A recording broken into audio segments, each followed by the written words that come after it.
इस वीडियो में 3 टॉपिक्स को कवर करेंगे। पहला, मदीना हादसे में शहीद होने वालों को जन्नतुल बकी में दफन करने का प्रोसेस चल रहा है। दूसरा, वाईएस जगन नामपल्ली कोर्ट के अंदर पेश हुए। और तीसरा, केटीआर के खिलाफ भी फंसाने के लिए बड़ी साजिशें चल रही है। लेकिन इसी बीच केटीआर और वाईएस जगन की तस्वीर ने सबको हैरान कर दिया है। दोनों पार्टीज का टाई अप होने वाला ऐसा लग रहा। सभी डिटेल्स के साथ बात करेंगे। वीडियो शुरू करने से पहले हमारे चैनल को सब्सक्राइब कर लीजिए। अस्सलामुअलैकुम दोस्तों, वेलकम टू मियां भाई न्यूज। हैदराबाद के उमरा ज़ायरीन जो मदीने के शदीद हादसे में शहीद हो गए, उनकी दफन जन्नतुल बकी में करने की तैयारी जारी है। मदीना मुनव्वरा का यह मुक़द्दस मकाम मुसलमानों के लिए बहुत ही अजीम मकाम रखता है और अभी तमाम DNA आइडेंटिफिकेशन, मेडिकल वेरिफिकेशन और लीगल फॉर्मेलिटीज़ पूरी तेज़ी से चल रही। अथॉरिटीज़ के मुताबिक जिस्म बहुत हद तक जल चुके हैं, जिसकी वजह से पहचान करना मुश्किल हो रहा है। लेकिन सऊदी और इंडियन ऑफिशियल्स मिलकर हर ज़रूरी तरीके इस्तेमाल कर रहे हैं। जो रिपोर्ट्स अभी तक आई है, हादसे में 44 इंडियंस शहीद हुए, जिसमें से 42 तेलंगाना के थे। एक इंडियन जिंदा बचे हैं और हॉस्पिटल में उनका इलाज चल रहा।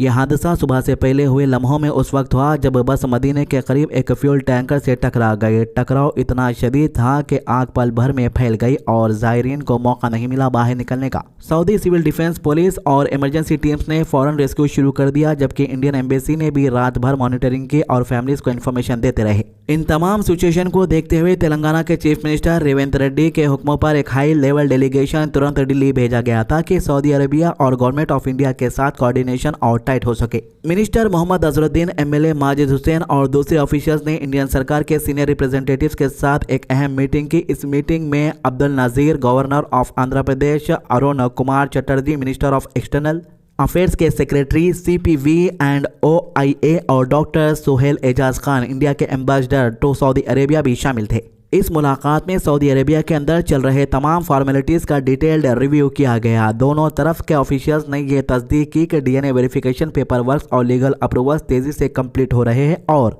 सऊदी अथॉरिटीज़ पूरी तरह कोऑपरेशन कर रही है। तेलंगाना डेलीगेशन ने इंडियन सरकार का शुक्रिया अदा किया और वो भी इस पूरे प्रोसेस में पूरी जिम्मेदारी और सेंसिटिविटी के साथ मदद कर रहे हैं। ऑफिशियल्स ने यह भी उम्मीद जाहिर की है कि अगर सब कुछ प्लान के मुताबिक चलता रहा तो शहीद ज़ायरीन की दफन जन्नतुल बकी में जुमे के दिन इंशाअल्लाह की जाएगी। ये वो मकाम है जहां दफन होना हर मुसलमान के लिए बहुत बड़ी फजीलत माना जाता है। ज़ायरीन के फैमिलीज़ के लिए ये वक्त बहुत सख्त है, लेकिन साथ ही उनको ये तसल्ली भी दी जा रही है कि उनके प्यारे लोग मदीना शरीफ के मुक़द्दस ज़मीन में आराम फरमा रहे होंगे। तेलंगाना गवर्नमेंट ने यह भी कंफर्म किया है कि हर शहीद के घर वालों को 5 लाख रुपये मुआवजा दिया जाएगा ताकि इस वक्त में उनको फाइनेंशियल सहारा मिल सके। साथ ही हैदराबाद से 35 लोगों का एक डेलीगेशन फैमिलीज की मदद के लिए सऊदी अरब भेजा गया, जो ट्रांसलेशन से लेकर पेपर वर्क तक सब कुछ हैंडल कर सके। हर तरफ से बस यही दुआ की जा रही है कि अल्लाह इन तमाम शहीद ज़ायरीन की मग़फ़िरत फरमाए और दर्जात बुलंद करे और उनके घर वालों को सब्र और हिम्मत अता फरमाए। मदीने की मिट्टी में दफन होना एक बड़ी किस्मत है और लोग कह रहे हैं कि ये ज़ायरीन अल्लाह के घर और नबी करीम सल्लल्लाहु अलैहि वसल्लम के शहर में आए थे और वहीं इनका आखिरी आराम मुकर्रर हुआ।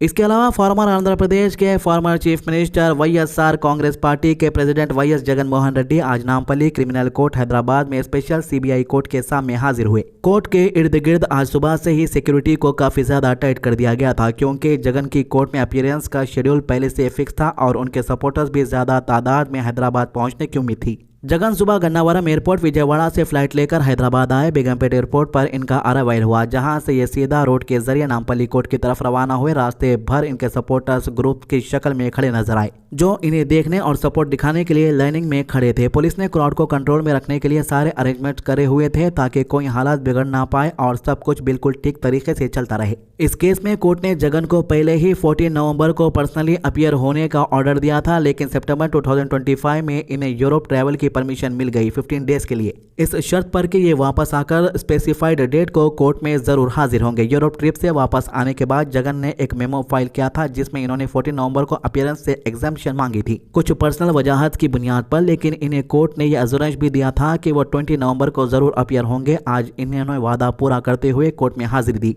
CBI का यह केस अगस्त 17, 2011 का रजिस्टर हुआ है। FIR इंडियन पेनल कोड के सेक्शन 120B, 409, 420 और 477A के तहत लगाई गई थी। साथ ही प्रिवेंशन ऑफ करप्शन एक्ट के सेक्शन 13 रीड विद 13(1)(c) और डी भी इंक्लूड है। ये सारा case quid pro Q deals और फाइनेंशियल इरेगुलरिटीज से जुड़ा हुआ है जो इनके वालिद लेट वाईएस राजशेखर रेड्डी के टेन्योर में हुए होने का इल्जाम है। जबकि ये यूनाइटेड आंध्र प्रदेश के चीफ मिनिस्टर थे 2004 से 2009 तक। जगन को मई 2012 में अरेस्ट भी किया गया था कि वो जुडिशियल कस्टडी में रहे। बाद में सितंबर 2013 में इन्हें बेल मिल गई थी। सीबीआई ने इस केस में बहुत डिटेल से इन्वेस्टिगेशन की थी और 2012 से 2014 के बीच टोटल 11 चार्जशीट्स फाइल की गई थी जिसमें डिफरेंट कंपनीज, इंडिविजुअल और एलिज्ड बेनामी ट्रांजैक्शन का जिक्र था। देखिए, ये मामले में अंदर की बात यह है कि हाल ही में आपने तेलंगाना के चीफ मिनिस्टर रेवंत रेड्डी और चंद्रबाबू नायडू की मुलाकात के वीडियोस और फोटोज देखे होंगे। तो अब जाहिर सी बात है कि दोनों की पार्टी के अपोजिशन वाईएस जगन है और दूसरी तरफ केटीआर है। तो केटीआर वाईएस जगन को अटकाने की भरपूर कोशिश चल रही समझो। केटीआर के बारे में भी आगे बात करेंगे। आज जब हियरिंग शुरू हुई तो नामपल्ली कोर्ट के बाहर टेंशन हालात डेफिनेटली थे, मगर पूरा माहौल कंट्रोल में था। पुलिस ने हेवी सिक्योरिटी मेंटेन की थी ताकि कोई भी लॉ एंड ऑर्डर इशू ना हो। जगन की कोर्ट अपीयरेंस तकरीबन 1 घंटे तक चली। इसके बाद इन्हें वापस अपने कन्वे के साथ निकलना पड़ा। आज का पूरा दिन हैदराबाद में पॉलिटिकल तौर पर काफ़ी इंपॉर्टेंट रहा क्योंकि ये केस एक डिकेड से भी ज़्यादा पुराना है और हर हियरिंग का अपना एक पॉलिटिकल इम्पैक्ट होता है।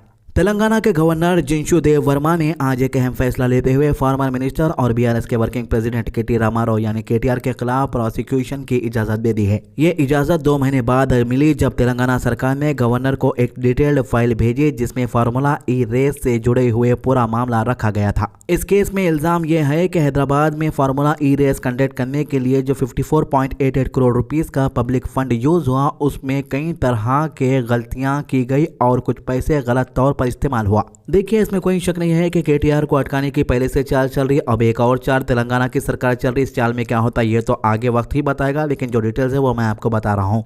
इस इजाज़त के बाद एंटी करप्शन ब्यूरो यानी एसीबी अब चार्जशीट फाइल करने के रास्ते साफ कर रहा है। सितंबर में एसीबी ने अपनी इन्वेस्टिगेशन रिपोर्ट सरकार को सबमिट की थी और फिर सरकार के जरिए गवर्नर से परमिशन मांगी थी कि KTR, senior IAS officer Arvind Kumar और कुछ और लोगों को प्रोसिक्यूट किया जा सके। केटीआर के खिलाफ प्रोसिक्यूशन का ग्रीन सिग्नल अब गवर्नर ने दे दिया है, लेकिन अरविंद कुमार के लिए अब भी डीओपीटी यानी सेंट्रल गवर्नमेंट की department of personal and training के अप्रूवल की जरूरत पड़ेगी। अभी ये क्लियर नहीं है कि एसीबी इस सब के खिलाफ एक साथ चार्जशीट डालेगा या फिर पहले केटीआर के खिलाफ इनिशियल चार्जशीट फाइल करेगा। फार्मूला ई के इवेंट के हवाले से एसीबी ने तकरीबन 9 महीने तक इन्वेस्टिगेशन की। इन्होंने पूरी तरह से कागजात, डॉक्यूमेंट्स, अप्रूवल्स और ट्रांजेक्शन को चेक किया। एसीबी का कहना है कि एक स्पॉन्सरशिप कंपनी से लगभग 44 करोड़ रुपीज इलेक्ट्रल बॉन्ड के फॉर्म में केटीआर को मिले और ये एक तरह का क्विड प्रो क्यू था, यानी उसको रेस ऑर्गेनाइज करने का हक दिया गया और बदले में पैसा मिला। दिसंबर में एसीबी ने KTR, former special chief secretary Arvind Kumar और एचएमडीए के former chief engineer BLN Reddy के खिलाफ फॉर्मल केस रजिस्टर किया था जिसमें कहा गया था कि फार्मूला ई डील में 54.88 करोड़ की इरेगुलरिटीज घोटाला हुआ है।